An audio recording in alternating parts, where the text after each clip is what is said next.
The Nerd or Not podcast is an irregularly aired show about games, movies, TV, comics, theme parks and anything else that floats our fandom. And now, here's your hosts, Jay, Bob, and Corey, the Cretans Guild. Hello, Cretans, and welcome back to episode 46 of the Nerd or Not podcast. That's a number. Yeah, that is a number. Yeah. What is a number? It's not 42. We've done that joke before. Yeah. Have we?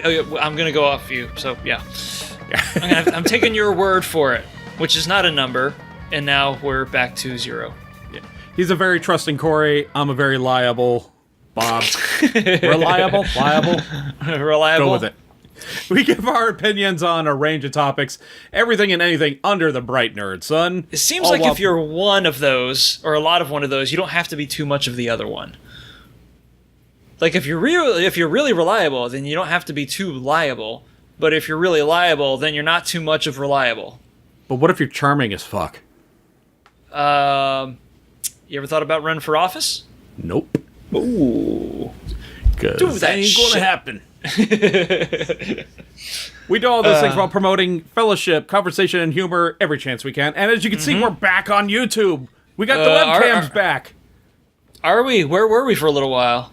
We were in the silent confines of this room because you were in the process of moving, and it looks like looks like you're still in that process. Yeah, pretty much. Because this, to me, I don't know how. You know how we do things, but nobody else out there watching this mess does. But whenever I move into a new apartment, it's basically me moving into a brand new canvas, and I aim to misbehave. So that's why you don't see anything on the walls here. I love that. Is it a orange or brown? It's a color that I would like to call too much Boston Market in 1 week. Oh, baby poop. Stuck here. Velcro poop, I think is what it's called. Velcro poop. All right. Yeah, it says so on the paint can. I've actually got that right over there. I almost believed you for a moment. Now who's gullible? Actually, I just took a Sharpie and wrote Velcro poop on the label. Because it felt like the right thing to do. We are part of the Somebody's Network. I'm trying to push this along.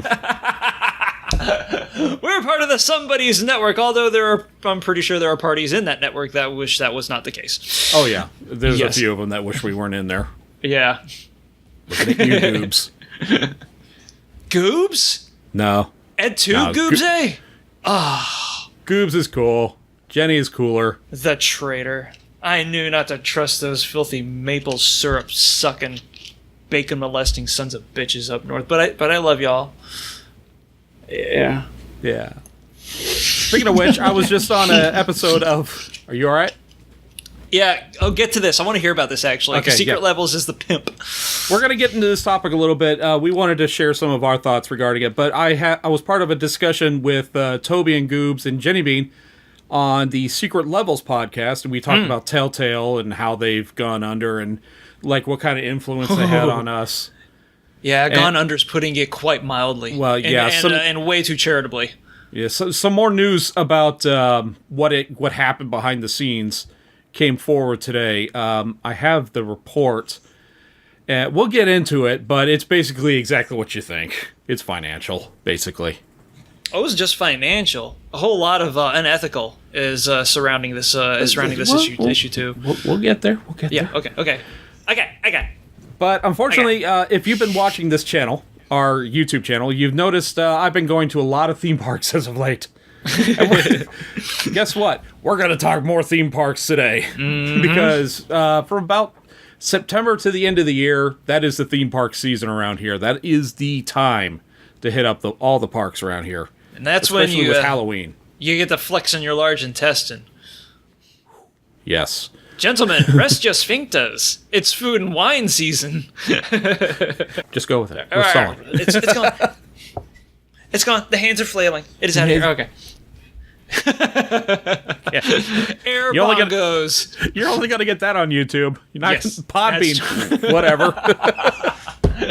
The Podbean experience has been lessened somewhat by our visual shenanigans. Yeah. Actually, hey, check this out. Watch this. Oh, yeah, yeah, that's what I'm talking about, right? Oh, that was that was top shelf right there. And the Podbean people, sorry, it's Not a clue. No yep. idea. It'll remain our little secret, YouTube. So we had some things we wanted to share. Corey and I went to Halloween Horror Nights. I've gone like 4 times, and that was the most packed I'd ever seen it. But Really? the other, Do you think the Stranger Things crowd brought that in? oh hell yeah, it did, because it brought a lot of the normies in, and that was the thing about Halloween Horror Nights. And I think I actually said this to you like when we were going, is that it's like one of very few places on the planet where like the con scene and the nightclub scene mingle Oh yeah. without seams, and it's the damnedest thing to witness. Because it's like you have like a chunk, you have like a group full of chotch in line, and then right behind them is somebody cosplaying as like Pinhead, a very hirsute Pinhead, and and then right behind them everyone you'll have has like, BO. Yeah, well, almost everybody has BO. Some people are like laden an axe, and then other people smell like the clothes that they wore the previous day. And then, oh look, right behind them is fucking Paige, the wrestler. Yeah. And you're never going to get that anywhere else on the planet. She was in the express lane, which you got to pay extra for. So yeah, it probably was her. We don't know, but you think that if she had the Ducat, she would have had like a private tour or something, or the RIP tour, which Halloween Horror Nights offers to people who are willing to pay the hell up. Yeah, the super expensive tickets. Now, can you imagine if you were working that house and you hear your cue, you go to jump out and scare, and you see like some big name celebrity, and you're like, oh. Well, they're trained professionals, and I am not. That's an understatement. Okay, if I was in that situation, I probably would do exactly what you're describing. I'd be like, oh shit, it's Mick Foley. Oh goddamn, hey, can you sign this? I don't care. I'm gonna get fired. It doesn't matter. You sign my axe. Yeah. here's my latex. Go ahead and get up in the. All right, cool. Yeah, I wouldn't be too great at that. But yeah, Paige was there. Cool. The most threatening thing about the entire events. Aside from the heat, yes. Yes, aside from the goddamn the heat. God, heat doesn't bother you as much as it does me, but my God, it was. I forced us to stop for a few minutes just so I could stop sweating for 5 minutes. I must have lost 2 pounds in buckets of water. Do you remember what's that fucking fucker's name? I can't remember. I can't remember the actor. But do you remember the character from the first X-Men movie who was injected with like the DNA, and then he turned into like a. Oh yeah, the senator. Yeah, the senator guy. Yeah, you looked like him right after he got injected. I looked like Nixon. That's how much you were sweating, and it was a bummer too because I couldn't have been too far behind you because I felt like damp when we left. There's this thing that I constantly suffer from when I go to the theme parks, and it's called the Disney rash. The Disney rash? When you develop a heat rash along your legs just above the line of your socks. Yep. Some people get this like to the point where they can't walk anymore. Yeah. I just muscle through it, but the next day, all the way almost up to my knee was just red, and I can't imagine how a lot of people deal with this thing. Of course, you don't have to be at Disney to get it. I got it at Universal at night.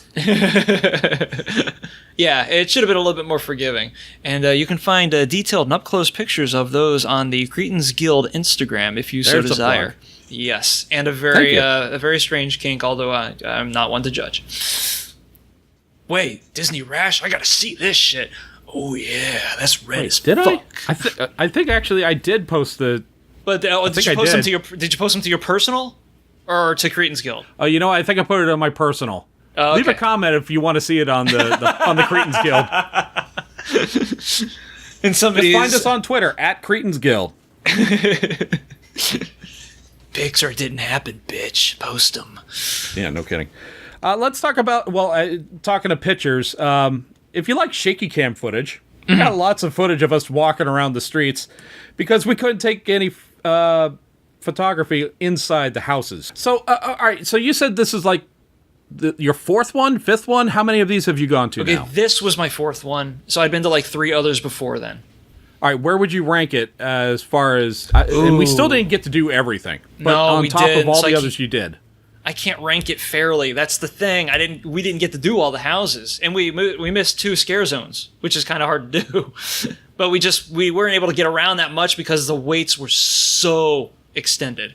Yeah. Well, Yeah. when we first got there, the waits were like 10 minutes, 15 minutes, 20 minutes. But then as soon as the sun went down, 30, 40, 70. It's like, whoa. Stranger Things, 70 minutes. That's insane. And we stood in it because we were there, and that was what drew us. That's what drew us to it. That was the headline event. So yeah, like, that was the big let's do selling this. point for this event, and it worked for pretty much everybody else too. That's why they were there. Well, Stranger Things we did last, so let's get to that last. Let's talk about the other 5 houses we did. We started off with the Trick or Treat house, which was probably a good mile-long jog away from the theme park. Yeah, that was tucked way into the the corner next to where Fievel's Playland. Even. It's like so far back. I think we're on Disney property at this point. That was Trick or Treat, and that was interesting because one of the reasons I wanted to go to the last Halloween Horror Nights was because Trick or Treat was represented as a scare zone rather than its own focused attraction. And the scare zone was cool as shit anyway. And I got a couple of pictures of that from last year that I put on Instagram and elsewhere. But then they turned it into a house, which interestingly enough, that left a scare zone open now. So what are they going to do with it? Here's the thing: I think that the whoever the powers that be are that plan the event every year saw that the Trick or Treat scare zone was so good and so well put together that they were like, we got to do something close to it, but not exactly on the nose. Otherwise, saturation. They did a scare zone called Twisted Tradition, which kept most of the set pieces and added a few from Trick or Treat. And then, like, they even brought back some of the kids from the swamp. I don't know if you noticed that their costumes were similar to what were in the house.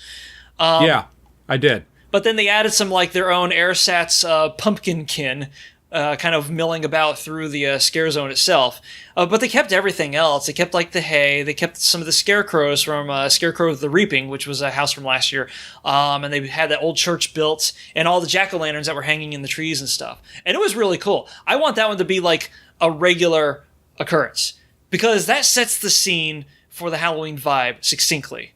And of course it leads into Trick or Treat, which is, way past, which is a little bit past it. What do you think it worked better as a house or as a scare zone? It was pretty cool because a lot of scenes from Trick or Treat. I mean, there's there are the 2 scenes that are the werewolf segment, and then there's the school bus segment, and they're both kind of like based on possibly but wholly fictional urban legends. The thing where I got like super jazzed was the scene that was the last segment in the movie. They introduce you to the Trick or Treat house with that scene, the one with Brian Cox being terrorized by Sam. Oh right, yeah, that was cool because all those houses are like close confines anyway, and a lot of that segment depended upon that sort of claustrophobia. I thought it worked a lot better as a house, to be honest with you. But if it came back next year as either one, I wouldn't mind anyway. Yeah, Trick or Treat was one of the IP houses, as I refer to them, that I really liked. It was good. Mm-hmm. It didn't oversaturate with a particular character over and over again. Mm-hmm, yeah. But although it kind of did, but you didn't feel like it. Sam was a persistent theme in the house and in the movie. That was Trick or Treat house. We also saw, what was the one next to it? Seeds of Extinction. Seeds of Extinction. That was the next one we went to. That one was peculiar. It had an interesting story behind it. Uh-huh. Didn't make a lick of sense, but, I love their original houses. People sleep on them because it's not an IP or a license or anything. But they usually go above and beyond, I think, because when those houses are given to whoever project leader is in charge of putting them together, they're like, all right, we're going to win this bitch. People are going to remember this one. And it's always it's like those unsponsored floats you see on the Rose Bowl parade. Yeah, the ones that the ones that look like they got something to prove, and that's what these houses always come off as, because they're always they try to innovate and they try to push boundaries, and they usually come out with the goofiest but most lore heavy backstory for any of the houses. Was this the one where a meteorite has destroyed the Earth? A meteorite has destroyed Earth and wiped out, well, not wiped out humanity, but diminished humanity to its scarcest presence, and plants have taken over. And you know what the whole thing was? The whole thing to me was like the Triffids meet the Paramafe episode of Kolchak the Night Stalker. Wow, that's niche. I'll take it. Oh, and this is the splash zone of houses. You're not gonna get soaked, but you are gonna get wet in this guy. You're gonna get funguses jacking off all over you. That's what happened. Yeah, they spray you. They drip. A couple of times I had water drip on my head. I'm thinking, is there a leak in this building I should know about? No, it's part of because they wanted to feel like a greenhouse. Yeah, and it's all misty and humid. It had to be musty and muggy, and really all they had to do was just open a bay door. Yeah, just let the inside air or the outside air come in. Yeah, boom. But it was set inside of an old mall, and then when you escape the mall, you're in like some sort of a bayou. Was that the setting? Yeah, well, they had like the facade of like a local, like a small town mall on the outside. It was decayed and crumbling and shit and overgrown with vines. And then like throughout the house, you go to like you go to like a bayou sort of a setting. And this is the one I wanted to know about. I think you go to like an agricultural museum. Remember when you entered, you see that plaque behind you or that giant monument to farmers? Is that what that was? I think it was. I don't know. It was There's so a lot going on in these houses, and they want you constantly moving, so you can't just stop and look at stuff. Yeah, unfortunately. Yeah, it was so creative. That one stood out to me. That one. I think it was funny. At the entrance of the house, they had like this school bus that had some of the district name rubbed off it. When you looked at it, it's like, does that say Lee? Is that Lee District? I think it says. I don't know. It probably said something else, but it looked like it could have said Lee District Schools. I mean, well, it could have been. And also, thanks to Halloween Horror Nights, or at least this year's Halloween Horror Nights, like Bluebird's making a killing on decommissioned school buses. No kidding. Because we saw they got to phase them out somewhere. We saw like 5 or 6 in this year's event alone. There's only so many demolition derbies who are going to hire those things. Yeah, and then they drove them all back out to Bithlo once they were done. I thought it was funny. The school bus that they had in the front, they stuck like a bunch of twigs and tree branches and everything were protruding out of it. Yeah. And as we were coming around the corner to go inside, I heard someone behind me yell at the usher, "Are those real branches?" The guy looks up, grabs a branch, it snaps off, and he goes, "Yep, it's real." It's real. I don't know what to do with this now. However, the man-eating fungus that populate the inside of the house are probably not the genuine article. I'm willing to go out on that limb. That's a safe... Okay.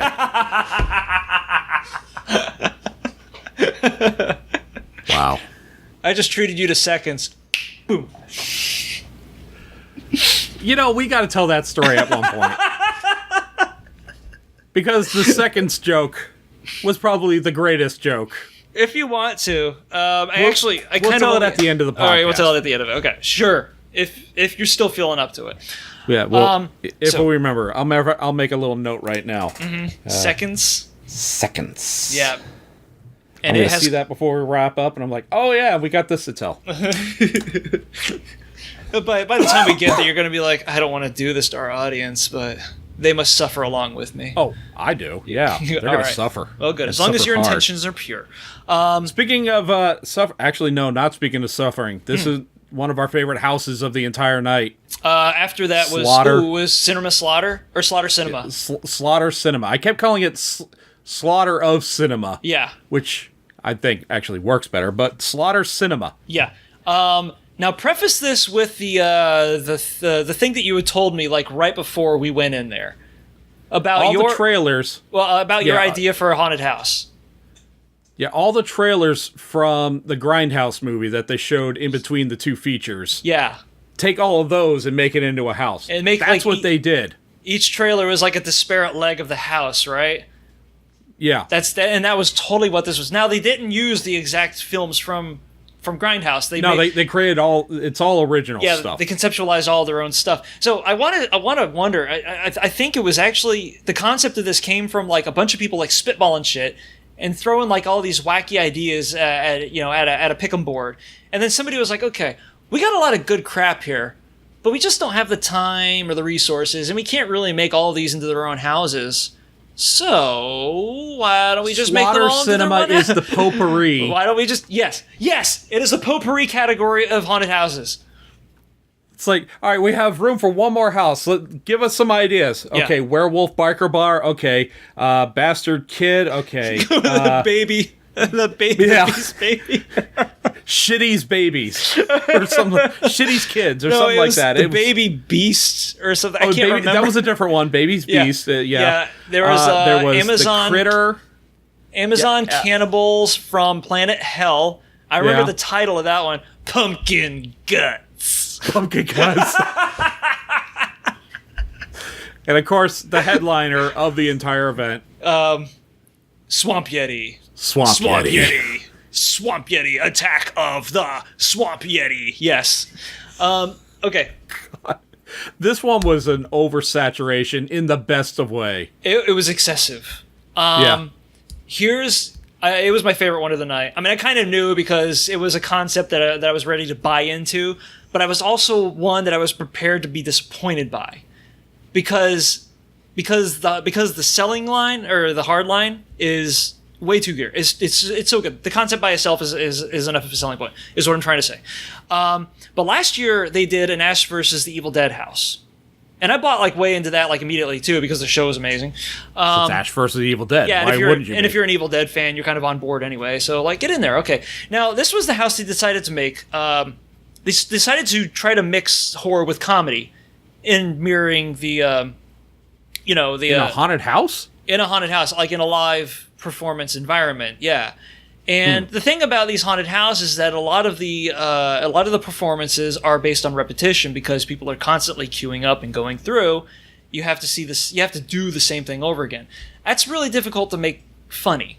So they tried to focus a little bit too much on that, and in doing so, it cost a lot of the scare factor as well, because there was pratfalls and such, and then the lady would like leap out from the sheet, and if you saw the show, you saw it coming, and then you saw Ash trying to kick her ass back, and it was like, well, I kind of know where all this is coming from anyway. But even if you didn't, there was something funny happening before the scare, and there were a lot of like the momentum. There are a lot of like breather moments, and yeah, the momentum was very difficult to maintain there. So I kind of expected the same thing from Slaughter Cinema, and it was like that for a while. But we were too busy cracking our asses up in order to really give a shit. And then we got to, what was it, Swarmers, I think it was called? Which one was that? Basically, they were riffing on Critters. Oh, okay, yeah, that was towards the end, yeah. And we got to the room, and it was like, oh, this is cute. It's all the little critters, like, everywhere. They're made out of fiberglass, and, you see an animatronic of two of them bouncing up and down in a dummy. It's like, oh, this is cute, and it's funny. This guy's got, like, his nose in cocaine or whatever. And then you round the corner, and you're like, God! Ooh, that was my first real scare of the night. Yeah. I was not prepared for this gigantic.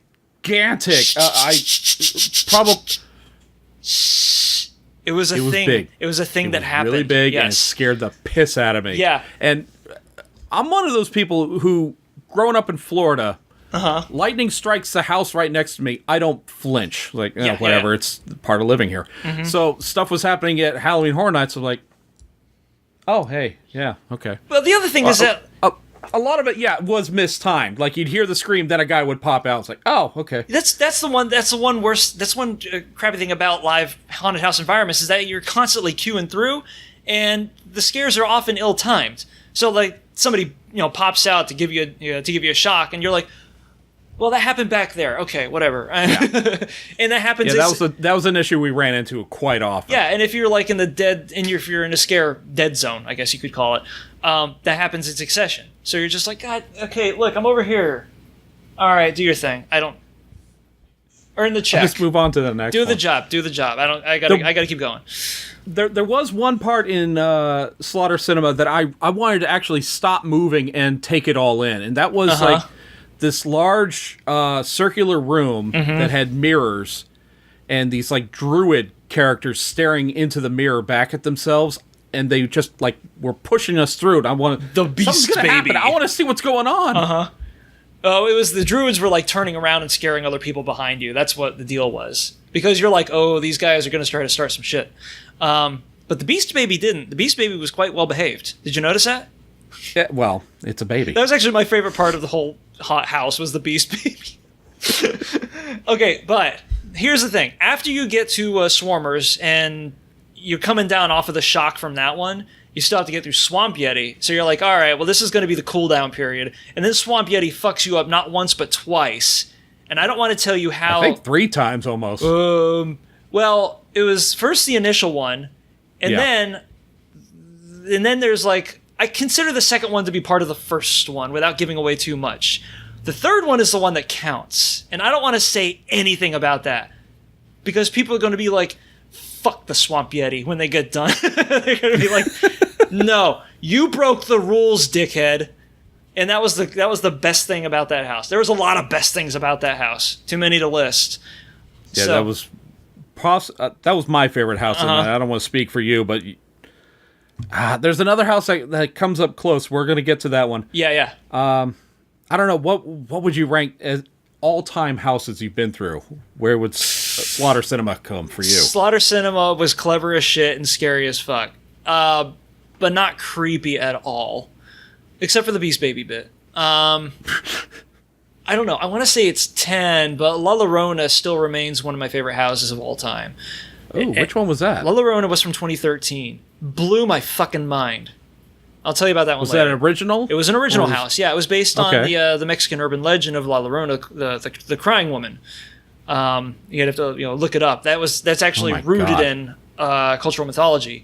So you know where they had the house? Do you remember the I want to say the Kasbah Aladdin or something, Aladdin's Kasbah or whatever the fuck that is. It's next to a Spanish. Oh, in Islands? No, in Universal. Oh wait, yeah. I know exactly what you're talking about. Yeah, it's actually right in front of the Twisted Tradition Scare Zone. There's a Spanish-style building next to that NBC uses as like a... they call it the Media Center or something. Yeah. It used to be something else. They built La Llorona in that. So they dressed up the outside of it, which already got you all jazzed to go into the house. And the inside, they turned just... inside out. Literally, I didn't really mean to go there, but it's all right. Let it go. They did it up well, and if you actually look up footage of the La Llorona house on YouTube, you can see some of the choicer scare moments in it, and they went all out on that fucking thing. I'm telling you, and this is a live environment, by the way. A lot of people look at some of the segments from that house and are like, "Oh, that must have come from one of those Masters of Horror movies from back in the 2000s." Oh, no, this was stagecraft, 100%. So wow. Look that up and then be jealous that I got to go and you didn't. So, what is the normal lifespan for one of these original houses that Universal does? Does it last a year or more? You mean how long do they hang on to the concepts for each house? Because do they bring houses back every year, or is it you're a one and done deal? No. The turnaround there are houses that get turnaround. Like there's a house based on Resident Evil that pops up like once every 2 or 3 years. But I think that's kind of like generally how it is. For some reason, it depends on the waters at that moment. See what's popular. Like whoever owns whatever IP is going to be like, hey, if we flip this license to you and you need another placeholder, you don't have enough houses or something, go ahead and use it. Silent Hill, Resident Evil, they've done that twice. I think, what's another one that's done it a bunch? I want to say Evil Dead did it. No, they only had the one house. Did American Werewolf in London did a few times, didn't it? No, as far as I know, they only had the one house, and that house was goddamn awesome. That's one of my top 5s right there. So the majority of houses are a one and done, for the most part. I want to say that they are, but I know that like they bring repeat licenses back, and not in the way that this year's did, because we had returns from both Blumhouse films and American Horror Story. No, that wasn't correct. American Horror Story didn't come back for this year. But Blumhouse films did because they had 2 movies coming out. So they don't usually work like that, though. It'll just be like the Resident Evil house came back, and it's a very specific house. You'll remember it if you've ever been on it. And I've done it at least twice. And I've only been 4 times, mind you. Yeah. That's 3 more times than I've been the last 15 years. Yeah. So, it has happened before, but I don't think originals have actually made a return, and that's really unfortunate because some of the originals have been stellar. That was going to be my next question. How often do originals get repeat viewings? Couldn't tell you. No clue at all. And I haven't seen La Llorona back since, which is a crime. Anyway. That's a shame.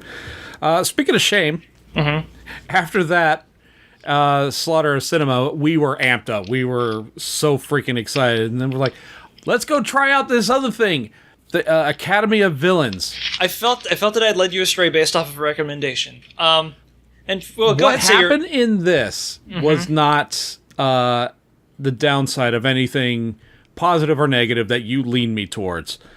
I had an idea of what it was. I still, I was about 90% clueless, but that 10% of me was like, okay, this is going to be a good time for me to just sit down and get off my legs for a little bit.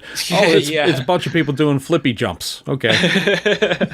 Yeah, a lot of it was active dance and performance art and such. I saw last year's show. Last year was the first show, as far as I can tell, that they did it because they were Bill and Ted's replacement. Right. You know, God bless Bill and Ted. Their show sucked, but they'll still be missed. And I liked it. I thought it was pretty cool. It was more of a generalized horror celebration. Not really. It was, honestly, it just uses horror as kind of like a veneer for a very active and very acrobatic sort of like a Blue Man Group type of a troupe show, you know? And it was cool. They did a lot of acrobats in the Bill and Ted thing then. No, they did a lot of sucking out loud in the Bill and Ted thing. Oh, okay. Yeah. The Bill and Ted thing it was super populist humor. A lot of parodies of current day modes of entertainment and ideas. Like, they did a Game of Thrones thing, and they had a fake Robin Thicke come out to do blurred lines, and it was like, oh god, this is concentrated cringe, and I need to leave right now. But a lot of people missed the show because it was so unapologetically corny, and it definitely did have a presence at Halloween Horror Nights. It's just that I do have a cringe threshold, as hard as that may be to believe. And it lies at the foot of Bill and Ted's Halloween show, whatever the hell it was called. I've actually got I have the shot glass from the final show somewhere around here, and it's lost in the sea of detritus in my living room. It's in a box someplace. Yeah. So, Academy of Villains returned. Here are the big differences. They had a narrative this time, which I thought, which was a new thing. Because last time it was just all randomized. And plus, because Bill and Ted had exited the property, they were able to take over the Animal Actors stage. Academy of Villains before was in the open-air performance area that was right in front of where Twisted Tradition was. Oh, really? Yeah. And to be honest with you, I kind of thought the open-air vibe lent a whole lot of identity to that show, because it was everybody kind of standing around and like talking to each other and like getting amped up, but this felt more organized and more insular. It didn't take away from the show, but I think just having it be outside added a much more personal and intimate feel to it than we were getting with Academy of Villains Cyberpunk, which, if it hasn't been played the fuck out already this year, this certainly made a bid towards accomplishing that goal. I like the show for what was still happening. However, there was something that impeded our enjoyment of it very greatly this time, and that's probably what you were going to talk about. What did I? I think I would have enjoyed the show if we got to see the whole thing. There was some aspects that this could be just grumpy old Bob talking, where we're going to fight the robotic regime by doing the wave. The plot, as it were, was about as deep as that. That's there on the ground right now.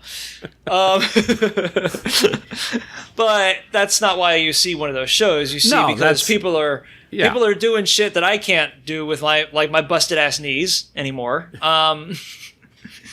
And it was pretty neat because they got really creative. Like the standout gimmick of the show for me was the bit where they were having like a dance battle, but it was behind a projection scrim. That was impressive. I will give you that one. That was really good. They had like 2-dimensional animated like effects and explosions happening like right in front of the people that were dance fighting. And I saw a lot of like before that there was even like that reminded me there was actually involvement from a lot of like live capoeira performances leading into the core of the show, you know, before the what was it called, the regime or the revolt were the good guys, the regime were the bad cyborg guys. Yeah. Before they made their first appearance. I don't know. I was buying into it because I liked what I was seeing. It's just that what happened? Well, as they're setting up for what looked like was going to be a very elaborate stunt, they were setting up like these... terribly complicated stunt sequence. Yeah, they were setting up like some kind of cables that you use to tie down cargo on the back of your truck. Yeah. And you could tell these are the kind of straps that performers would jump up and down and do flips on, like a trapeze act. And let's get into the complexities of the acts that they were in the middle of when this was all happening. You could tell that this strap was not supposed to be seen with naked eyes because it was all dark, and the dancers were doing some sort of like synchronized routine involving like laser pen fingertip things. Yeah. You remember that shit? Yeah, fighting the robot regime with lasers. I think it was supposed to be like, oh, they're looking for us, and this is their portable laser detection system. Yeah, their search parameters or something like that. It was, of course, all for the sake of sound and fury, but then the lights came on. Then the house lights came on, and the lead dance actress runs up to the front, and she's like, what the? And then all of a sudden we saw like the dancers that were acting as stagehands at that point. They were like, "Oh fuck!" and they all scrambled towards the back, like termites. Stunt coordinators are holding the cables and they're like, "This ain't right." Yeah. Union hands start freaking out. Yeah, shit has gone awry, and then the alarms came on, and then everybody was asked to leave. They said, "Enjoy your stay, but get out." The going theory at that time, or at that point, was that there was too much smoke in the performance area, and it had caused the alarms to go off. Which is kind of weird because you know that they had a dry run of this show and several live performances. I think that was their second or third performance of the night. But we had not gone on the first day of Halloween Horror Nights. They have done this show for at least a week and a half.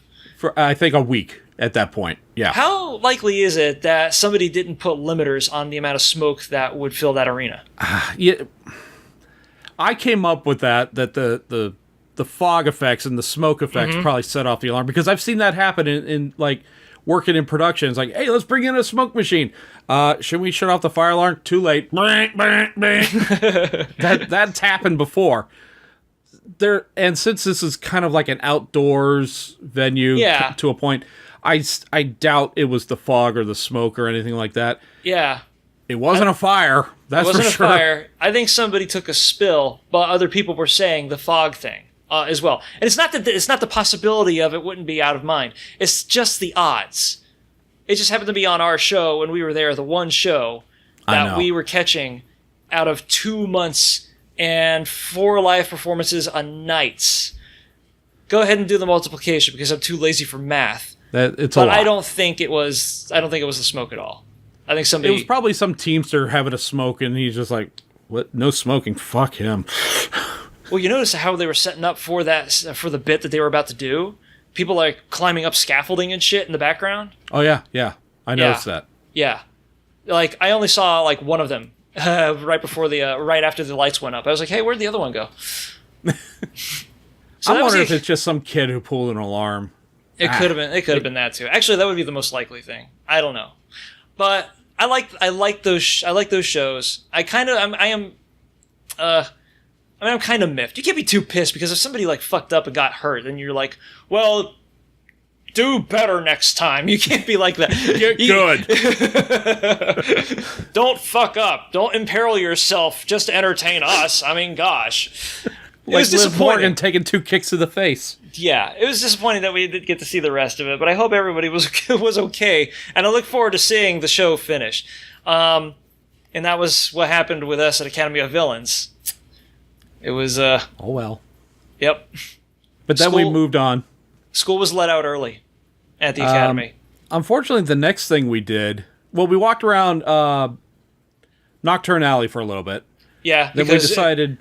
Well, yeah, we wanted to check out Nocturne Alley because it's Halloween, for God's sake. It's set so, like, seamlessly into the rest of the Halloween set dressing that the rest of the park puts up. It's just like, it's already here. Why not keep it open? Yeah. Yeah, so we looked at, like, giant bones and talking shrunken heads and such. And unfortunately, well, the next thing we went on didn't break down, but man, I wish it did. Which one was it? Oh, God. Yeah, the newest attraction at Universal Studios, Orlando, Florida. Yeah, when this first opened, I was a guest on another podcast, and somebody asked me, "Why aren't you at the premiere for Fast and Furious?" I'm like, I don't know. there's a pretty good reason. Yeah. First off, Universal's got a lot of rides that involve screens. This is one of them. This one's not 3D like Kong is. It's very much like Kong. Weirdly enough, a lot of their shit is in 3D. Where did the bottom fall out on that budget?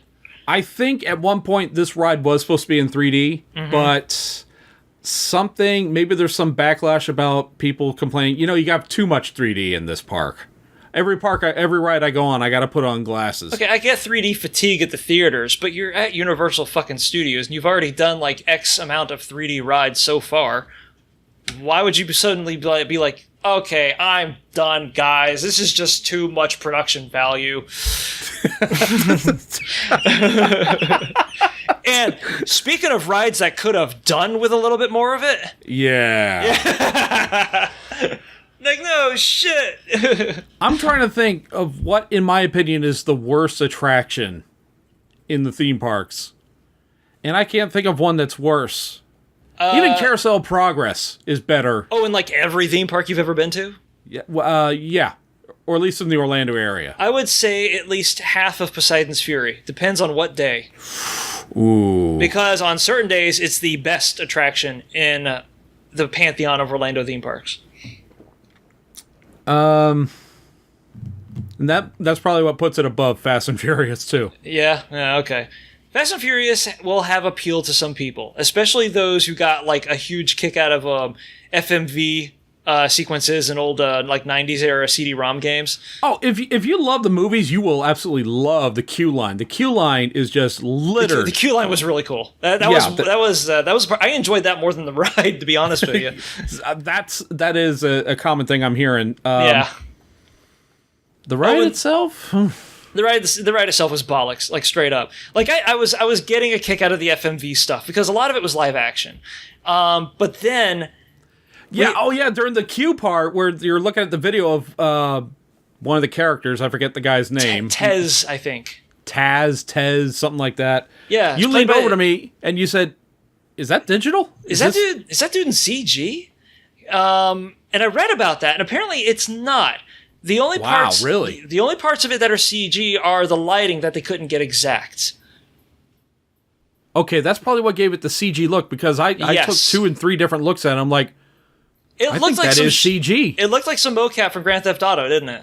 Yeah, it didn't. It looked almost as good as some video games I've seen. Yeah, but it was off. It was definitely off because in some way. There's a certain dip, like momentary dip into the uncanny valley that like even the most high def of live renders or pre-renders in video games will have when it comes to lighting effects, because lighting as an organic entity can never be predicted and therefore can never be replicated. That's one of like 3D animation's holy grails, is good lighting. So the way light hits the human face has to count on like X amount of layers of refraction and reflection, and you can never get it to look as realistic as you want it to. So you can see the lights hitting I think it's Ludacris, that was the actor, hitting his face, and a lot of the spec seems off. It's like artificially tracing certain curves around the nose and the mouth, and it's like, what the fuck is this? But as it turned out, it was just the light itself that was artificial and not him.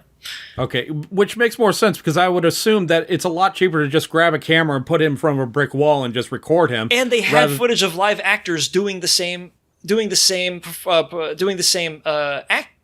staging. Staging is what I was looking for. Yeah. Yeah. Like The Rock, even, he was doing that. Like the sort of handycam live selfie kind of an angle. Yeah, what they do with WWE promos. Right, yes. But then here's what happens in the middle of the ride that like kind of boggles me really.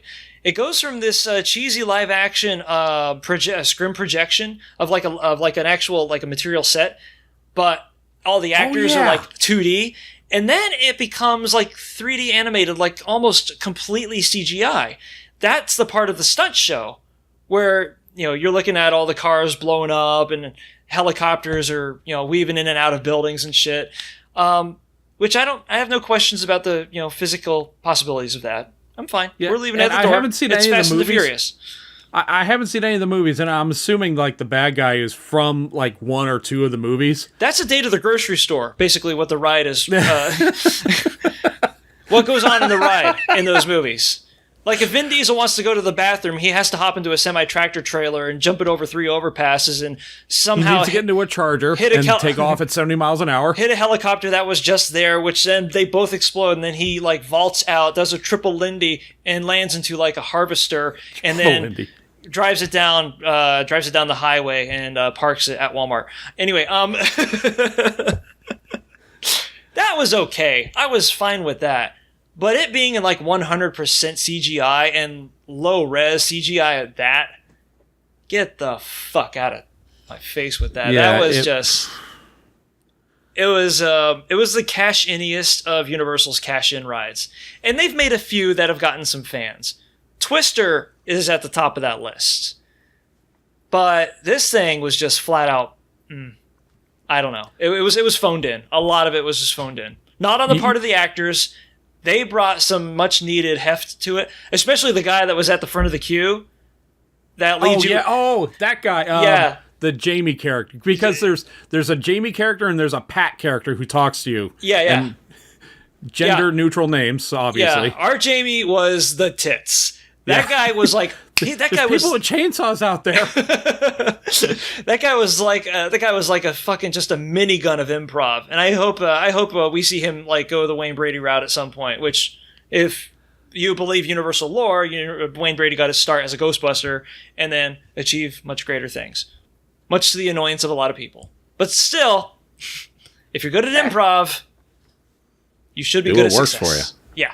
Anyway, so that was Fast and the Furious Supercharged.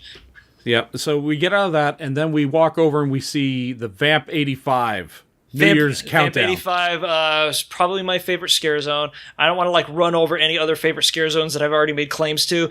That thing was so fucking cool. I want to go back just for that and watch the countdown. Yeah, and like see all of the performance cycles. Because they had a. There was a Prince zombie. There was DMC. Yeah. There's at least 2 or 3 Michael Jacksons. I lost count at some point. It's almost obligatory. Yeah, just like any Michael artist Jackson from the 80s you could think of. That was there in zombie form. But now what the idea was is I don't know if you want to try to explain this. I thought to me it looked like they tried to do the concert scene from the Lost Boys, but they couldn't get the license or something. So they just decided to come up with their own vampire-centric party concept. That's not a bad idea. I love the shit out of that one. Yeah. With the fake news crew roaming the streets to all the the 80s pop that they were blaring on the park speakers. It was so cool. It was, and that was like a good time. I felt like I was missing, but it was there. There's still that wall, that fictional wall that sits between the stagehands and the people performing and their live audience. But that was neat. That would be the one scare zone to make a beeline for like right away. Yeah, I don't know if they do it on the hour. I think they did the countdown right at midnight, didn't they? Mm-hmm. Yes. Or do they do it on the hour? I'm sorry, I completely misheard what you said. No, they did it kind of like Pleasure Island style, where it was like once every 30 minutes or so. Oh, wow. That's a lot. Maybe. I could have been once. It was intermittent, is what I'm saying. Okay. Yeah. It was intermittent and balls awesome. Yeah, that was definitely my favorite scare zone. After that, So then the next house we did... We wanted to do Poltergeist, but the wait was too long. So we ended up hitting Scary Tales. Yeah. Which was a huge win. That was... I've heard a lot of great things about Poltergeist. I want to still do Poltergeist. Scary Tales was worth it. Yeah. Like there was the witch at the front of it. Who was repelling from like 3 different spots above you. Yeah, she was like, flying above the audience or above the attendees, the crowd. Yeah. Yes. And then, God damn it, there was a frog person. I don't know. It got trippy in there, which I wasn't expecting. No, especially in Halloween Horror Nights, When Hans comes out from around the corner, he's got blood dripping down his face. I'm like, okay. Somebody ate Humpty Dumpty and then vomited on us. Is that what that was? I think so. I don't know. Dude, this house, we just contended with the Swamp Yeti, and Scary Tales was making my fucking head spin. Little Red Riding Hood, who... It was either her or it was Goldilocks had taken out a wolf or a bear. I couldn't remember which it was. I think they all kind of just blended in together at some point. They all because just merged. It was the idea behind Scary Tales is basically McFarlane's fairy tale or gothic fairy tale action figure series that he had a long time ago. Except, you're not allowed to touch these because they're people. I'm just trying to get over like the bit with the witch flying around and shit. I know that's like your headline act right in the very front of the attraction. Definitely. I would have used that as a closer. Well, like The Fallen did, so I guess they wanted to kind of invert that, but fucking whatever. That was another good one. And then, let me see. We did Halloween 4, The Return of Michael Myers, which was not really scary, if not for the fact that every time Michael popped out, with his knife, you kept hearing like an anime sounding swoosh. Yeah, you'd hear like that, and it was like... I noticed it was always 2 slashes. Yeah. I kept expecting to see speed lines, like, flashing behind his head when he popped out. With the anime flashing coming down at you. Yeah. Deja vu. Now, which do you think was the bigger payoff? Halloween 4 or Last House of the Night, Stranger Things? Stranger Things was cool. It wasn't my favorite house of the night, but I thought it was clever as shit. And they went... I'm pretty sure that like standards and practices or whoever their insurance bonds are bent over backwards to make it happen because there are child actors in it. And not little people acting as kids. These look like they were kids. And we're going to leave this segment of the show open for somebody to contest this, and please do. If they were adults, they were very small.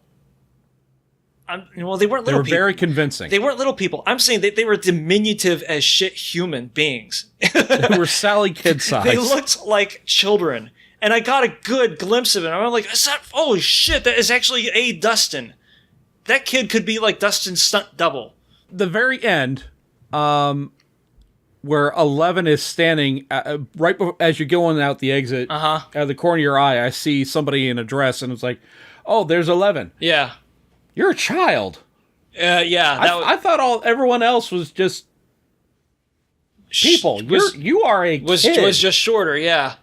And it was the damnedest thing. I was getting like after I saw Dustin, I was like, okay, all right, maybe that's just really good casting. And then I saw Lucas, and I was like, motherfucker. It is 2 a.m. What are you doing up? And then either Will or I forget one of the other kids. It was not Will, it was Mike. And then I saw Mike popping out, and I'm like, I got to get a good look. So I'm in this motherfucker's face, and I'm like. You're a youth, and you are out too damn late. Go home. There are adults. Nothing good happens after midnight. There are adults drinking here. So that was cool. The other thing I noticed about this house, and I want to state this right away, is that it's the only Halloween Horror Nights house I think in existence that has a cold open. Yeah, because that one room we're walking through, it's all dark, but it has a screen with the show's song, and it just says Stranger Things. Well, you walk right in, and it's the very first scene of the very first episode with the Demigorgon and the elevator and the scientist, right? Oh yeah, and you see the legs dangling in the elevator. And then you take a left, and suddenly you're in a dark room, and then you see the logo on a giant projection in front of you, going frame first, and it was like, okay, that was neat.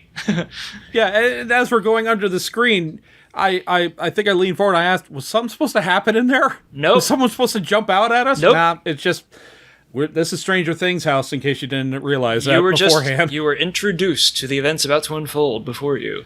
Stranger Things are about to happen. Yeah, and then the rest of the house is like arguably shorter than the cold open section of it. I don't know.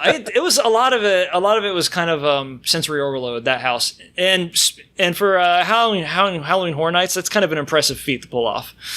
Yeah, there was one part of that house where the lights were flashing so frantically, so much.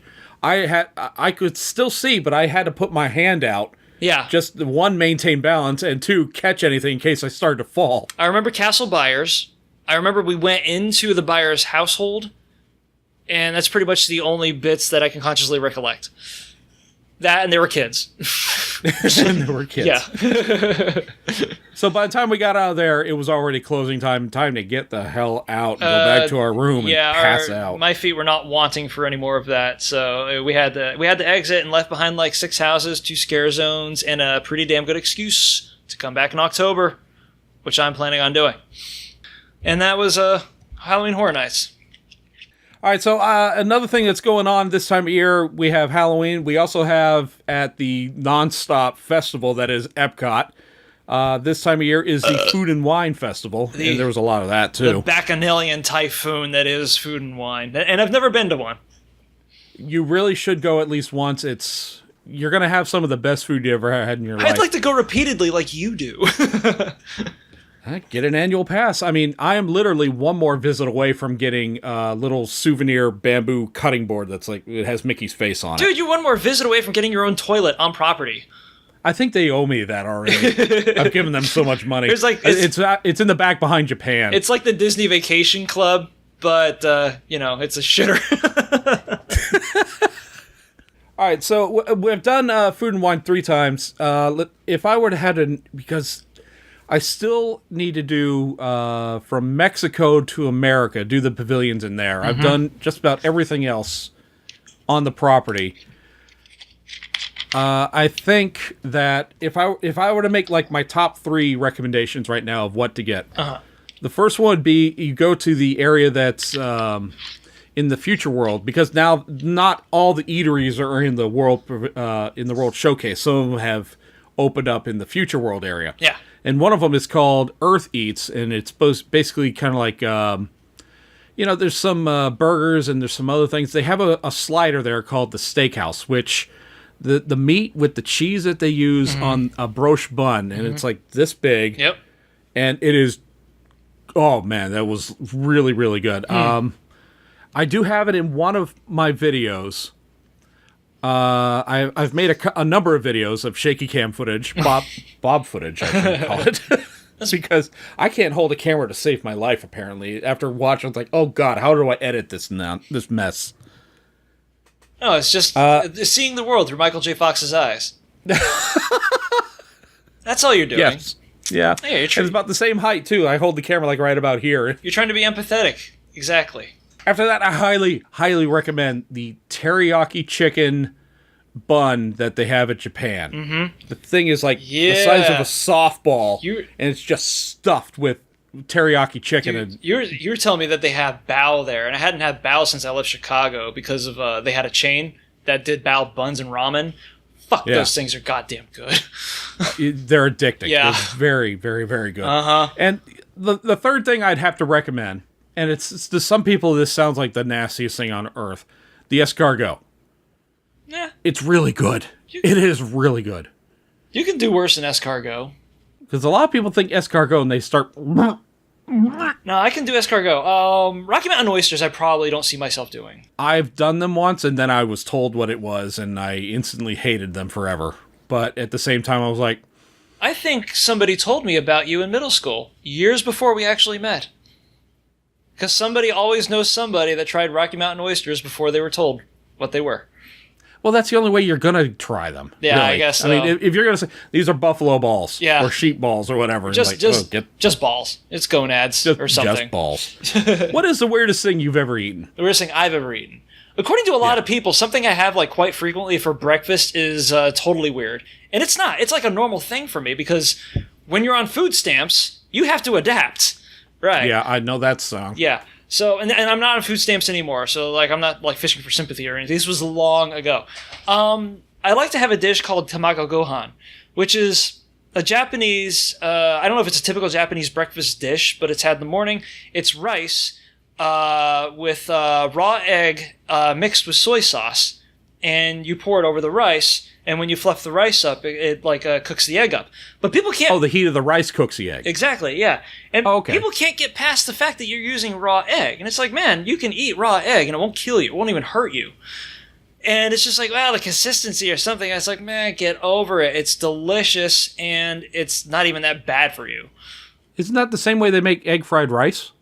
Yeah, but the egg is cooked by the time it makes its way to the table, you know? I've seen some people pour the egg into the rice and start cooking it. So there are some people who do egg. That's actually egg drop soup. Like they drop the egg into the heated broth, and that's why it's all like stripy and ribbony. Okay, that's also a good thing. I wouldn't say that's too weird. So yeah, exactly. But people act like I'm fucking eating. I don't know, just baboon eyeballs or something. It's like it's raw egg and rice, man. Calm down. But there's kombu flakes on it. Oh my god. Just move away from burgers for a week. At least try it just once. So that's like the weirdest thing everybody else thinks I eat. The weirdest thing I've ever eaten, I think, are gizzards. Okay, that's not too outside of the... I mean, it's... So maybe I need to be more adventurous or something. I don't know. But the last time I told somebody about gizzards, they were like, fucking gizzards?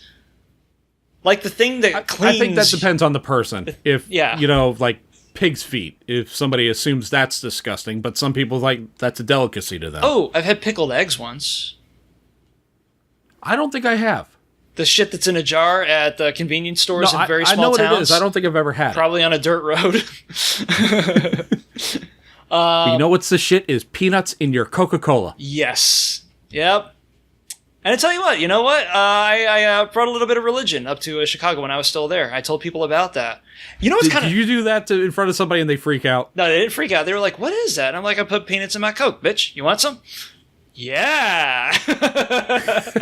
And here's the... You started that fire. Here's the funny thing. One of the guys saw me doing it, and they're like, oh, nice, peanuts and Coke. And I'm like, you've done peanuts and Coke? And they're like, yeah, my mom used to do that shit. Did you grow up in the South? No, I grew up here. It's like, the universal language of love. People know peanuts and Coke. People can bond over this ritual. This will solve wars. Yes, exactly. All you need is some peanuts and Coke. Unless you live in Saudi Arabia. Unless you live in Saudi Arabia. Why? What's up with the Middle East and peanuts or Coke? No, wait, no, you can't drink over there. That's right. I wonder what their opinion is on soda. Because I'm not sure if they have a flavor at the Coke Pavilion at Epcot.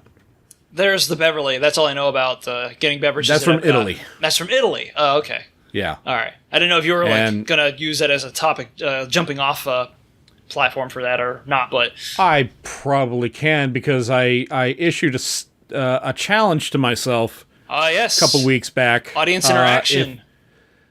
And you motherfuckers came through. All right, what happened? In a way, because I think I was writing around 42 subscribers for a while, right? Like almost to the point where the channel was stagnated.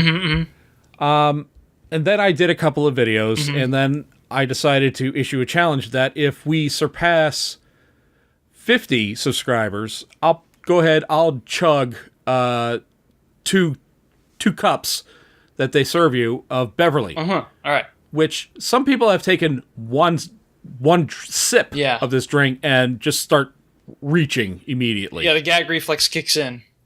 yeah, it's like, this isn't normal, get it out of my body type of deal. Beverly is probably one of the most bitter drinks you could think of. It's called a soft drink, but there's nothing soft about this thing. It's a mistake in liquid form. Well, the funny thing is I issued this challenge, and the very next day, 18 new subscribers. 18. That's good. Yeah. It's good for... So Yeah. I wanted to give it some time to make sure these weren't people who just like subscribed and like a day or two later unsubscribed, because that happens too. So regardless, you had the Beverly, because that was an achievement worthy of self-abuse. I am going to have to fulfill this challenge next time I go to Epcot. Oh, you haven't done it yet? Shit. Not You yet. ain't gonna Welsh? I haven't been to Epcot since we hit the mark. Okay. But I will. All right. Because you got people counting on you now. And they want to see you puke, Bob. You fucking vomit. God damn it! Payoff. Yes, exactly. I wonder what. Oh man, I wonder if they have a code V in this place. What's a code? Someone drank the Beverly. He issued code V. Basically, if somebody lurches, then yeah. Bring the sawdust. There's a cleanup and crew, Tide. and then the meat wagon comes out with all the mops, and everybody's like Keystone Copping around your puddle of former nutrition. I'm trying to be delicate, damn it. Yeah. Why? Why start now? All the barf and spew and food corpse that you can summon up. I could say, hey, I'm going to create my own Halloween Horror Nights right here. I just want to see a truck rush in the spot, like.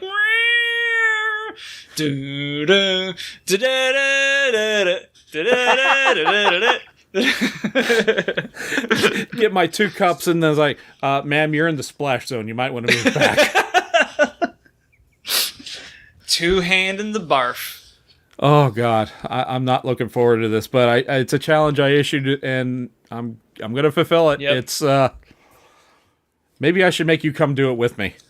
No, I don't want to be there. You don't want anything to do with this. Yeah, unless I get like a Gallagher sheet or something. You still got to make good on that Beverly. Yeah, I gotta come through. Mm-hmm. The whole world's watching you. Puke, Bob. Puke. Puke. Puke. Puke. Puke. Puke. Puke. You were gonna go back for seconds. Oh, Yeah, that's right. that's right. Yeah. So, scene set. We decided we get to City Walk. We got like an hour before they start letting us into City Walk. We decide we're going to stop somewhere in here. We're going to get something to eat. Yeah. We're looking at, like, there's a Burger King over there and there's a Moe's over there. We ended up going to Margaritaville, but before that, we're just like, there's a puppet stand over there. Oh, look at the Marvel merchandise. Yeah. Oh, let's eat that. And then you point at the watch the store. It was like what was it was like a Fossil watch joint. Fossil. Yeah, That was it. yeah. Yeah. You said, "Oh, let's eat that." And oh God, what did I say then? Because it was. I don't know. I think you were like trying to mute my snark, because by that point we were like, "Oh, we're really hungry. We need to find some place to eat." Yeah, So my threshold. You were was just getting like, hit. "Okay, that's enough, Corey," and then whatever. And then I say, "Well, you know they're going to be good for seconds," and I didn't realize what I had just done. And you're like, you react. That was so perfect. Well, the thing is that you kind of react in that way that's like a non-reaction, and then I picked up on it, and then I'm like, yeah, I just did that to you. Like, you can see the wheels turning, and there's still no reaction out of me. Yeah. I'm like, and then you could, by looking at my face, No. you could see it when it hit. It was a It was a pun whose dankness and force was so fucking brute that it shut down your cerebral processes for at least a whole second. And then I looked the next to me, and I'm like, oh, I fucking did it again, didn't I? That's right. It was one of those puns you wanted to stop traffic and let everyone else around you know. No, it was one of those Seconds! It was Seconds! It was one of those puns that people on I-4 were slowing down just to appreciate the blast that it had left. The craterous fucking destruction that was left in its wake. That's right. You want seconds? I'll give you seconds. Anyway. You had to be there. All right, so before we end, we're going to talk about stuff that we're doing currently. Corey, what are you doing what right you now? doing? What you doing? All right, well, one thing I'm not doing currently is having alcoholic beverages, so there will be no Pixel Mixer, like that's worked out in the last 2 fucking times I've tried to. Yeah. It's a good attempt. I like it. The thing is that, like, I've always been kind of, like, put on the spot at that moment because I'm, like, ill-prepared, and the work needs to be done. That's the thing. But I can't have any alcohol due to a dietary restriction. I'll leave you to guess whatever that is, or whatever that might mean. Herpes. Lots and lots of herpes. Dude! That's... Okay, well... There goes that dating pool. Thanks for nothing. Alright, so... What? All right. Hold. Butt rash. Whole lot of butt rash. That's not any better. Just It goes down the back of his leg. Dude, just leave the whole sequence in. It's okay. Okay. All right, so what you doing? Basically, I'm doing Pixel Mixer without the drinks, and I'm playing Spider-Man. It's Spider-Man. And I'm one of like 5 people not playing this game now. I know. It's like, and I did eventually break down. It was on the radar. Like, admittedly, I was going to do it because Insomniac was making it, and they don't often do like a licensed IP. So I wanted to see how they were going to, how it was going to turn out. But I was going to kind of like hang back on it for a little bit and wait for it to, I don't know. I use my window of like awareness for these things is usually like about 2 years, or engagement. Sorry, window of engagement for these things is like 2 years or so. But everybody's just fucking talking about it already. So I'm like, okay, apparently this thing is special, and I want in. There's got to be something to this. I almost never buy brand new AAA games for myself. Fucking ever. I can't even remember the last time I did. It might have been like Uncharted, Lost Legacy. But yeah, so I went ahead and got it.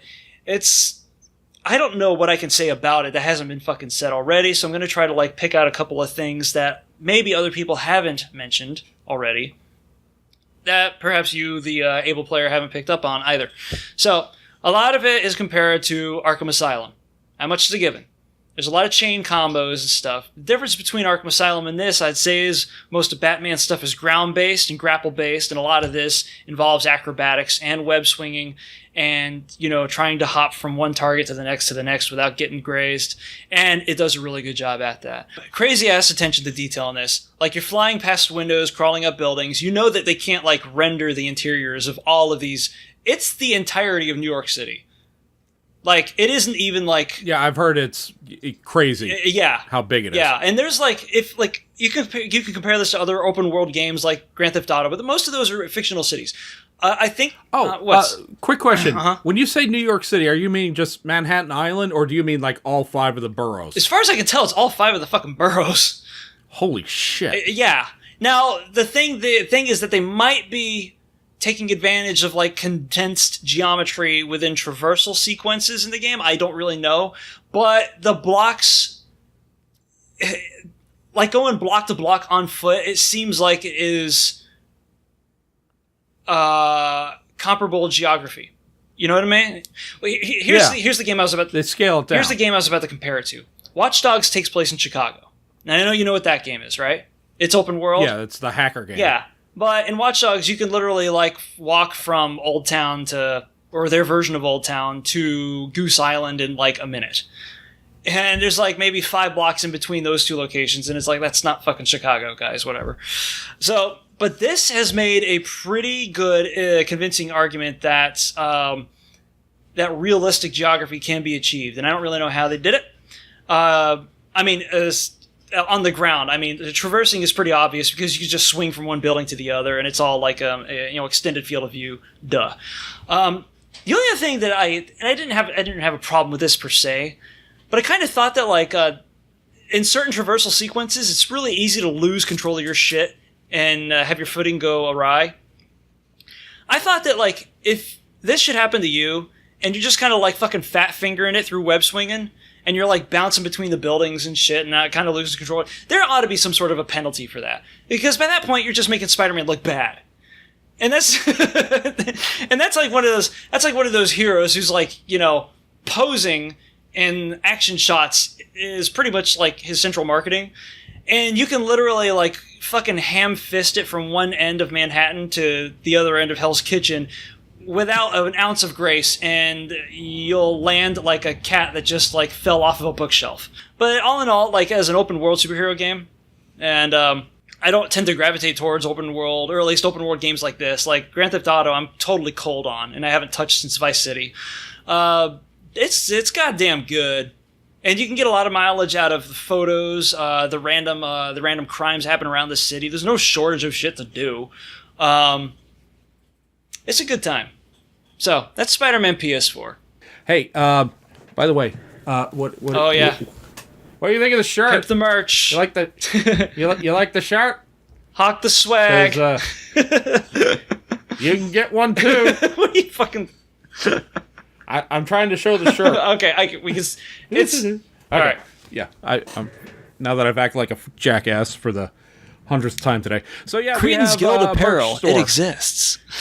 Yeah, just go to tpublic.com and do a search for Cretan's Guild. We got a couple designs up there. And I think there's going to be some things that you'd be into. I think, depending on your taste and everything. I got the belt shirt, the one with the belt design on it. But it's still I love that. It's still one. in the dirties, though. That's why I'm not representing at the moment. Oh, so is this, but I'll wear it so there's a hole in it. Well, thanks for showing me up. Then. Oh, yeah, that's the other thing. These tikis. You probably know who designed them, but if you are into tiki art in any way. The name Tiki Tony. He drew these just for us. He drew these 3 and he said, "Here you go. These are yours. You have them." It's like, dude, you are freaking awesome. That was mighty chill of him. That was and the guy's the guy's busy as shit. Like he actually helped put out a book earlier this year, which is Trader Brandon's Guide to Tiki Decorating. I want to say it's that. I don't know. It's still back. But I've actually been. I was skimming through it right before I moved and looking for ideas to help dress this place up too. But yeah, that was cool as shit that he was able to help us out. Not help us out. He actually drew stuff for us. I reached out to him. I said, "Hey, can you give me some ideas for tiki art?" And then he literally, like 2 days later, just emailed me back. Here's 3 pieces of art. Go nuts. You can have them. Like. Do you want a commission or something? Because he does. This is Tiki Tony. He doesn't. He's well. I don't know if I want to say he's cheap because he's not. He's probably not. Nah. But he just said, "Here you go, buddy." Coolest guy in the world. Fuck! There was such an open turnover for your mom joke there, and he didn't take it. You know who else is cheap? Lone Ranger's mother. That's right, Jay. That's what happens when you're not on our show. Damn it. You absent son of a bitch. We need our ringleader back. I have to fill in the sadist reins. You know what that does? Well, it doesn't do anything to me because I kind of do that. And it's a naturally fitting role. Anyway. But you don't have the charisma that he portrays. I don't have the tenor or the pomp. It's not, you're never as good as the original. You're never going to be. Jay, I hope you come back for the next episode because I think you're really going to like it. So, hope so. But as for this episode, that's pretty much it. That's all I got. Yeah, all right. So we feed off your dialogue. If you want to reach out to us, you can find us on Twitter, Instagram. We do have a Facebook. I think I posted on it today for the first time in weeks. Saw that. Wait, what did you post today? It was the the Weird Al video that you shared with us. It was Weird Al doing a cover of Africa, and I'm like, how many covers of Africa have there been? It's surprisingly not that many. You think it would be one of those? Not that many done by Weezer, parodied by or lip synced by Weird Al. Yeah, exactly. It was a very strange kind of Chevy Chase, Paul Simon moment, and it's funny that that we were able to drill through like 2 generations before somebody remembered that existed. Like, hey, remember that? No. When Chevy Chase didn't actually sing "Call Me Al"? I think we should do that with Weird Al Yankovic, because it's both ironic, but still cool at the same time. But we won't know until we actually do it. But yeah, it was pretty awesome. It was. Go and check it out. It's on our Facebook page. Go to our Twitter account to reach out to us, myself, Corey, and Jay if you want. So, we feed off your dialogue, and I need to go feed off like ramen noodles and shit right now because I'm fucking starving. we say to all of our followers, new and old, welcome to the guild.